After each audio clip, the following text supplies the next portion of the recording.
The first thing I'm going to do then is to update my little Happy Model EP1 receiver to the latest release candidate. You'll remember if you watched the last video, I had to load the pre-release to test the SBUS. That pre-release has now been rolled forward into the 3.3 release candidate, which I've already flashed onto my transmitter.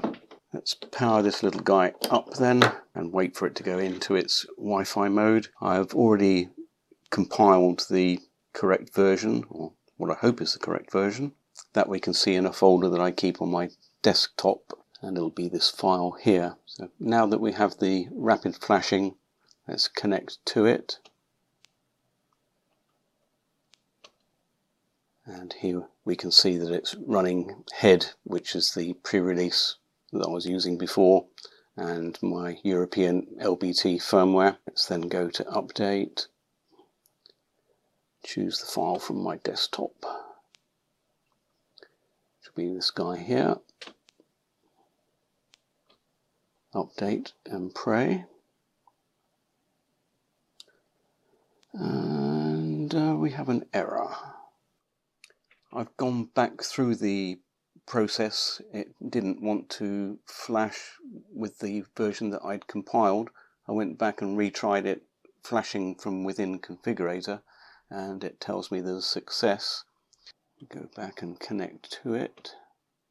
The new window has opened, and indeed it is running 3.3 release candidate 1, so all is good from that point of view. The next thing I'll want to do then is to bind the new firmware to my radio. As you know, you'll have to go into the script for ELRS. Let's move that down to bind. The next trick then is to power cycle the receiver 3 times.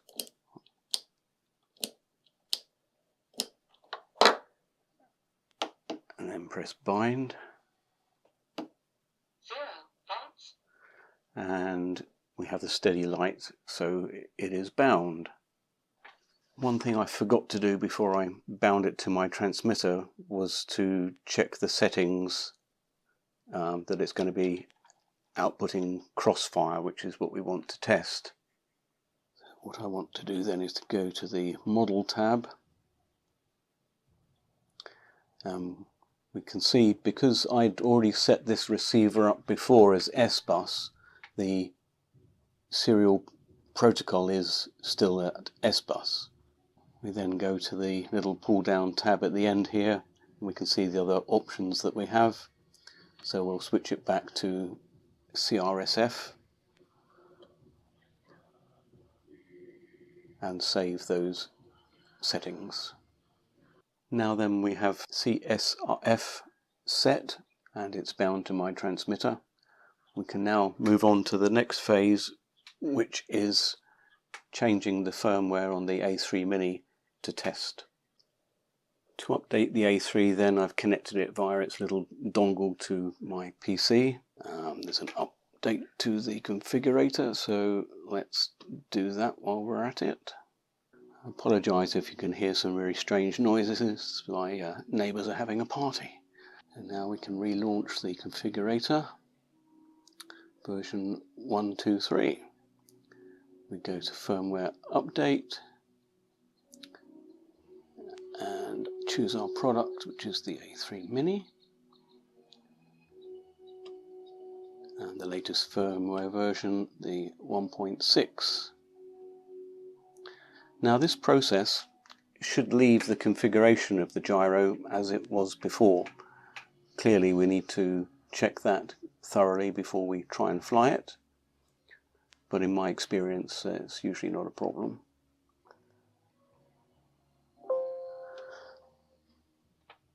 The update says it's been successful, so we can OK that and close and go back and connect to it to check our settings. Those are my normal settings there for the switch positions. The wing type should be normal, standard. and also the orientation is normal, face flat up, so everything appears to be the same as it was. Indeed, down to the point where we have the serial receiver set still as SBUS. So in the pull down here now, scrolling down probably to the end, we have our TBS ELRS Crossfire, and let's write that.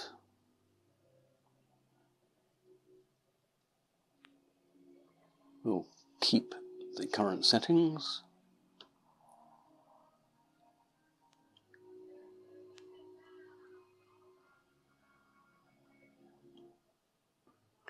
We've reset the A3 Mini and everything looks as before. What I need to do now is to obviously connect our little receiver and test it out. We need to apply power to the A3 to get it to show up on the display there. We should be able to do that easily just by this port, just for power on the throttle channel there. Let's power our transmitter on. Welcome to HTX 0 dB. We're powering on our receiver then, we've got that flashing. That's now bound. If we go to our receiver then we can see ailerons there, elevator, rudder, throttle is not armed, and our throttle channel, the switch that I have for the modes, and even the gain, the master gain there. So everything is working perfectly, running CSRF or Crossfire from ELRS into the A3 Mini. Perfect. Time to go fly. Installed in the test Bixler now. All control surfaces seem to be working okay. Throttle checks out. I have a switch with the power level on it. Minus 38 dB. Just to keep track of things. Chocks away. Well, I thought it was a bit strange. Are you fit, sir? Nearly. Pressure active. Crosswind, so Yeah, there. kind of over there, I Over think. that way, Yeah, a bit. yeah, go on. From Yep. your right, Andy. Yep. Okay, mate. Yeah. Nice save. We got there. Cheers. Yeah, it's a good distance away there, just gliding now. Minus 77 dB. 77 dB reported. So everything appears to be working well. That's good news. With the Crossfire, just using the A3 Mini really as a Crossfire to PWM converter in this case. The Bixler clearly doesn't need any gyro function, but just out of interest, half throttle there, if I put it into, this is gyro mode now, so that's really only just correcting for any particular errors. If we now put it into fully stabilized mode and I dive it and then let go, it recovers on its own. If I put it at silly bank angle, let go, it also levels. So the gyro function is working okay, but not necessary. So I'm going to switch it off there. Minus 80 dB.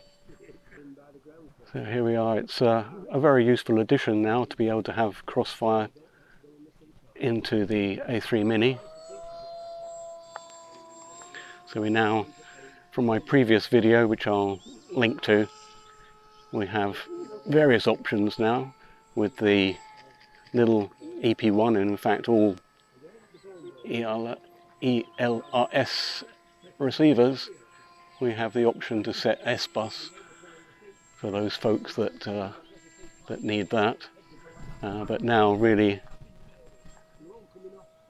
HobbyEagle have stepped up to the plate now with adding the Crossfire protocol to the A3 Mini. Happy days all round.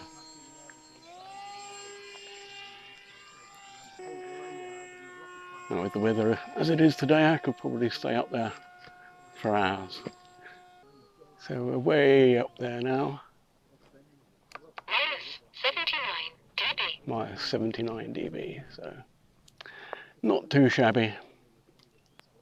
I can't look at the screen to see what the link quality is, but this ELRS system is really amazing. So I guess that's enough fun for one day.